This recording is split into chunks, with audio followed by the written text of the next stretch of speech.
The house smelled like cinnamon and pine, the kind of warmth that only existed on birthdays in our family. Light flickered across the walls from candles pressed into a cake too small for the number of guests squeezed into our living room. Laughter rose and fell in uneven waves, clinking glasses filling the spaces in between. And there she was, my sister, Elena, the center of it all.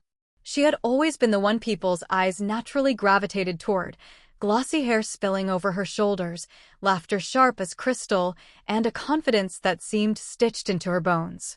Tonight, she basked in it, cheeks glowing as friends leaned in to capture every word she tossed into the air like golden coins. I stood at the edge of it all, gift balanced in my hands, wrapped in plain brown paper and a thin ribbon I had tied twice to make sure it didn't slip. My palms were damp. My heart, stubborn, beat against my ribs as though trying to escape. Every other gift on the coffee table glistened, designer bags in glossy bags, perfume bottles shining through cellophane, silver jewelry boxes reflecting candlelight. Mine, by comparison, looked unremarkable. A small box, unassuming, sitting there like it didn't belong. I told myself it wasn't the wrapping that mattered. It was what waited inside. Still, a current of doubt ran through me, relentless. What if she didn't see it the way I hoped? What if, once again, I became the punchline? "Come on, Lena, bring it over," someone called, tugging me out of the shadows. Heads turned, eyes expectant. I stepped forward, each movement heavy, like wading through water. Elena's gaze landed on me, curiosity flickering before it curved into a smile that didn't quite reach her eyes. That was the thing about her, she could wound without words. "What's this?" she asked, taking the box from my hands with manicured fingers, tilting it side to side. It was light, almost too light. She arched a brow, lips twitching. "Did you raid the dollar store again?" The room broke into laughter, easy, casual, but each chuckle pressed into me like a bruise. I forced a smile, though my throat tightened. "Just open it," I murmured. Elena rolled her eyes, dragging out the unwrapping like it was a performance. Brown paper crumpled, ribbons snapped, the small box exposed. She lifted the lid, already smirking, already ready to deliver the next joke. And then she froze. The laughter around us didn't stop right away. It stumbled, faltered, like a record scratching to silence. Her smirk dissolved, her mouth parting just slightly. The box trembled in her hands. I stood there, heart racing, waiting. Because this was the moment everything would change. Elena's hand hovered over the open box, but she didn't reach inside. The thin chain of laughter that had tied the room together just moments ago snapped clean through. Now there was only the low hum of the refrigerator in the kitchen, the faint hiss of wind against the windows. She lifted her eyes to me, sharp, searching. For once, she didn't have a clever line ready to cut me down. And that silence, heavy and unexpected, pressed harder than the laughter ever had. "What is it?" someone finally asked, leaning forward. Their question cracked the quiet like a pebble skipping across still water. Elena blinked, forcing a laugh that landed with a metallic clang. "It's just a box," she said, snapping the lid shut with deliberate care, as if hiding the contents from the crowd. "Cute." The room followed her cue, nervous chuckles filling the space. Conversations picked back up, but the energy had shifted, fractured. A few curious eyes flicked my way, then quickly away again, like they'd brushed against something uncomfortable.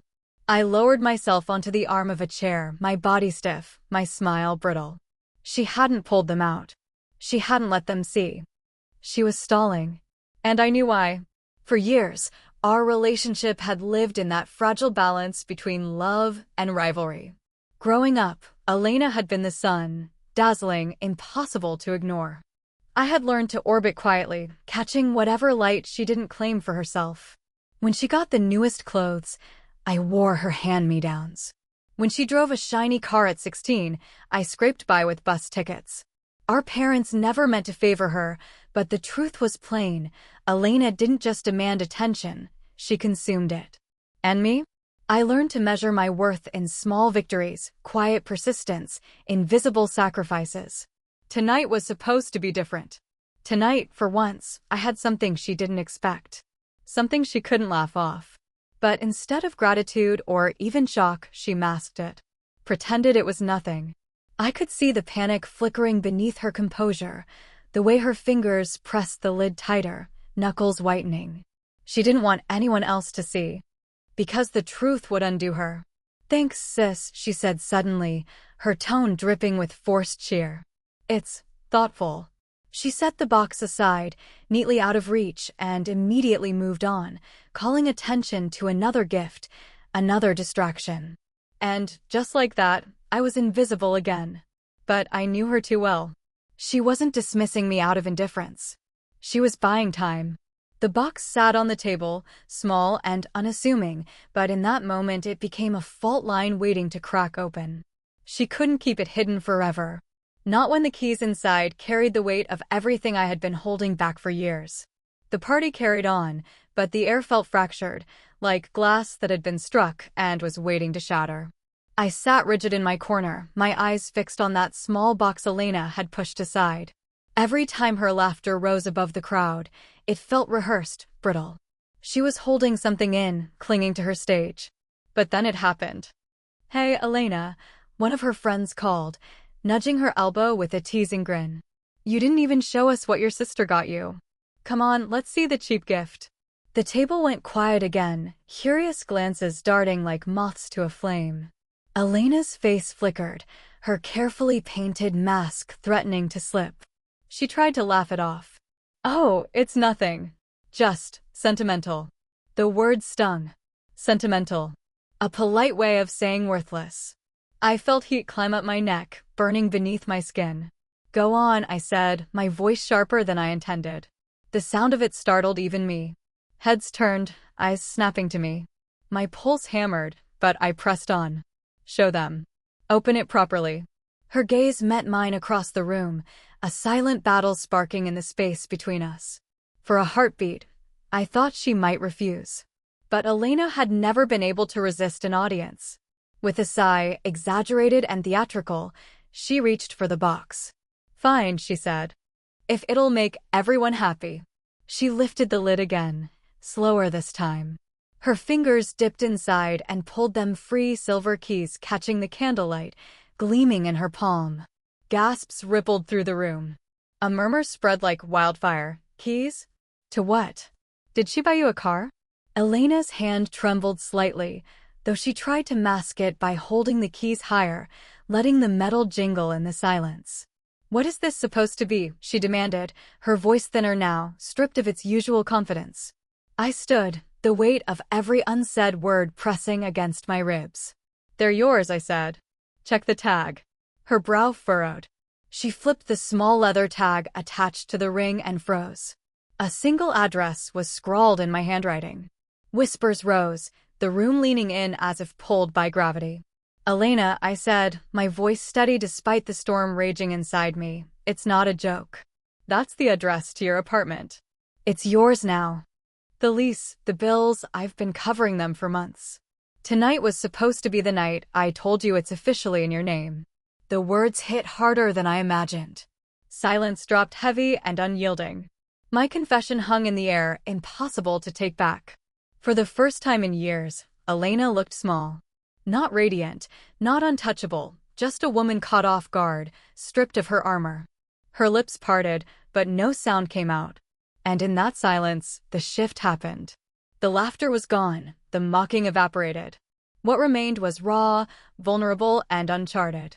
The balance between us had cracked, and neither of us could step back into the roles we once played. The room had fallen into a silence so deep it felt like we'd been plunged underwater. No laughter. No chatter. Just the brittle sound of keys shifting in Elena's trembling hand. Her eyes darted between me and the crowd, as though searching for an escape route. But there wasn't one. For the first time, her audience wasn't laughing with her. They were waiting. Expectant. She started, then stopped, her throat bobbing as she swallowed hard. "You're lying. You couldn't possibly," but the doubt was there. I saw it crack her voice. I took a breath, grounding myself. "The paperwork's in the drawer of the apartment. In your name. Every late night, every double shift, this is where it went." My voice quivered, but I forced myself to meet her gaze. I wanted you to have something secure. Something no one could take away. A murmur rippled across the room, sharp with awe, tinged with discomfort. Some guests looked at me with wide eyes, others at Elena, waiting for her to rise or crumble. Her face reddened, not with pride but with shame. She had built her life on being untouchable, the golden one, always adored.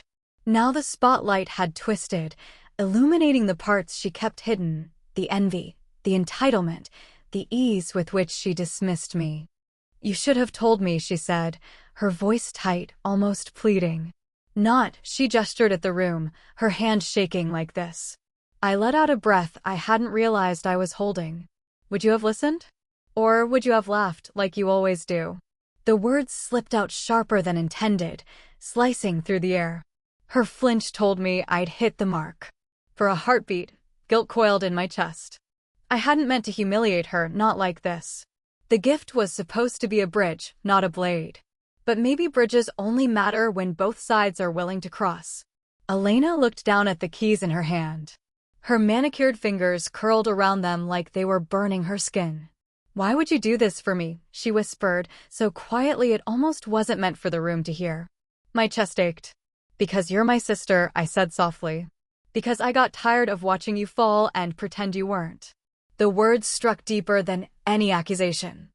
I saw her composure waver, her eyes glassy as though a storm was building behind them. Gasps and whispers swirled, but I barely heard them. All I saw was Elena, her mask splintering, her pride cracking. She stood there in front of everyone, but for the first time, she looked exposed, raw. It was a fragile moment, the kind of pause where everything teetered on the edge. Would she lash out, clinging to her pride? Or would she let the weight of truth drag her into something real? The answer hovered in the air, ready to ignite. And I knew the climax was only seconds away. The silence stretched until it felt unbearable, like the whole room was holding its breath. Then Elena's hand opened, and the keys slipped from her palm, clattering against the hardwood floor. The sound rang out sharp and final, louder than any word. Her shoulders shook. For a heartbeat, I thought she might lunge for them, reclaim control, lace the moment with another cutting joke. But instead, her body folded in on itself. "I can't," her voice cracked, raw and unguarded. "I can't accept this." The crowd murmured, uneasy. Some guests shifted, looking at one another as though they'd stumbled into a scene too private to witness. But no one left. They were rooted, transfixed, watching the golden sister unravel. "You think I'm ungrateful, don't you?" she said, her eyes blazing now, wet with unshed tears. "You think I've spent my whole life laughing at you, taking from you." Her words tumbled out fast, as if ripped from a dam. "But you don't know what it's like, to be loved for the shine, never the substance. To wake up every day terrified that the moment you stop dazzling, people will finally see how empty you are." Her confession hit like a thunderclap. The Elena I knew, the untouchable, untarnished center of attention, had cracked wide open. I took a step closer, my throat thick. "I didn't want you to dazzle, Elena. I wanted you to feel safe. To know you didn't have to perform all the time. That someone loved you even when the shine faded." She let out a choked laugh, half sob, half disbelief. "And you worked yourself raw to prove that? You nearly broke yourself so I could keep pretending." The truth in her voice twisted inside me. She was right, I had poured years of sacrifice into something I thought would heal us, but maybe I hadn't seen her clearly either. Maybe I'd been just as blind, caught in my own desperate need to prove I wasn't invisible. Tears spilled down her cheeks. "I don't deserve this." The room blurred around us, the guests faded into shadows. It was only her and me now, standing in the wreckage of years of rivalry, both stripped bare. "You don't have to deserve it," I said quietly. "You just have to believe you're worth more than the applause. That's all I ever wanted for you." Elena's chest heaved, a storm inside her breaking. And then, suddenly, she dropped to her knees, scooping the keys from the floor like they were fragile glass. She clutched them to her chest, trembling, her voice breaking apart. "I don't know how to thank you," she whispered. "I don't even know how to be without the mask." I knelt beside her, my hand finding hers. For once, there was no audience, no performance, Just two sisters on the floor, holding onto something real. The applause that finally rose around us felt distant, almost intrusive. But in her grip, tight and desperate, I felt the truth. Something had shifted forever. The fall had finally come. And in the ruins, we had found each other. The party ended hours ago, but the silence it left behind lingered heavier than the laughter that once filled the room. Empty glasses stood abandoned on side tables, and bits of torn wrapping paper clung stubbornly to the carpet. Only the faint scent of extinguished candles remained, sweet and smoky, like the memory of something already fading. Elena and I sat together on the couch, the distance between us no longer measured in square inches, but in years of things unsaid. She still held the keys in her hand, her thumb tracing the edges again and again as if afraid they might vanish if she let them go. "You changed everything tonight," she said finally, her voice hoarse from tears. I looked at her, at the fragile way her shoulders sloped, at how small she seemed without the armor of her practiced smile. "I didn't want to change everything," I admitted. "I just wanted you to see me." Her eyes flicked up to mine, shimmering in the dim light. "I always saw you," she whispered. "But maybe that was the problem. I saw you holding us all together while I fell apart, and I hated myself for it. It was easier to laugh at you than to face what you reflected back." The honesty of it landed like a stone in my chest. I had spent years believing her laughter meant dismissal, but it had been a shield, one that cut me in the process of protecting her. "I can't undo the hurt," she said, her voice breaking. "But if you'll let me, I want to start over. As your sister, not your rival." I didn't answer right away. Instead, I leaned back, letting the silence stretch between us, not the brittle, suffocating kind from before, but something gentler, like a bridge being rebuilt plank by plank. Finally, I reached out, curling her fingers around the keys. "These aren't just for a place to live," I said. "They're a reminder that you have a home in me too, no matter how many times we lose our way." Her tears spilled again, silent this time, and for once she didn't try to hide them. She leaned into me, her head against my shoulder, and I let her. No audience. No performance. Just us. Through the window, the city stretched endlessly, glittering with 1,000 tiny lights. For years, I had thought of them as stars she gathered, always leaving me in the dark. But now, sitting there with her hand in mine, I realized something else. Even the brightest stars burn out without the quiet gravity of something steady to hold them. And maybe that was what we had been all along: light and gravity, shine and anchor. Not enemies. Not rivals. Just sisters, messy and imperfect, trying to find our way back to each other. The keys gleamed softly in her hand, catching the faint glow from the streetlights outside. They weren't just metal, not anymore. They were proof of love built from sacrifice, a promise born out of pain. And as the night settled, I knew this. No matter what came next, the laughter that once cut so deep would never sound the same again. 1.